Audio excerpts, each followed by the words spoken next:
So karong adlaw mga kaagri no, ubani na pud ninyo maghatag og snacks sa atong mga pinalanggang baboy. Mao din yang dalan padulong sa gamay nako nga farm. Karon day mga kaagri no, maghatod ta og feeds nila kay nahurot na pud ang atong gi-stock sa payag. So mao din nilang kahimtang mga kaagri no, inig maudto. Makita gid ninyo nga hugaw gid kay sila. Ako ding ipakita ninyo nga akong na-order nga portable pressure washer. So mao ni siya no, na siya pakapin nga box. Mao ni mismo ang unit.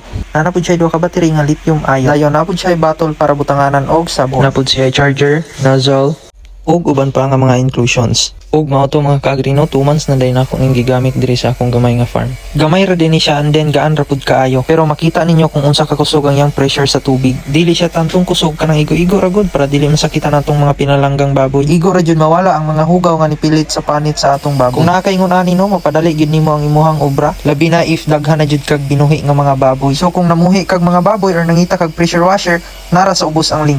So mao to mga kaagri no, balik na tawag panghatag og snack sa mga baboy nato. Bali mao din ang akong pamagi sa paghatag og snacks nila maudto mga kaagri. Sa duha ka baboy kay usa ka kilo nga feeds. Then daghanon ra pud na akong tubig. Then ako din na siyang ginasigulan og tangko mga kaagri. So mao na siya no, ato na siyang imikos-mikos. Then pag human og mikos-mikos ana mao na ni siya.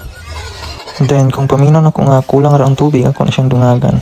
Makita gid ninyo mga kaagri no kung unsa sila kakusog mangaon.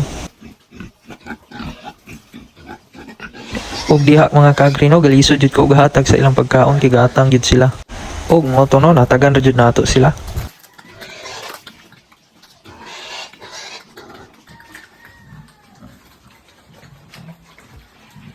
Og mao na ni ang ilang kahimtang no, pag human nila og kaon makita gid ninyo nga nangaluya jud sila tungod sa kabusog. Og nakita ninyo diha ang ilang butanganan og pagkaon nga sinaw pag jud sa upaw mga kaagri.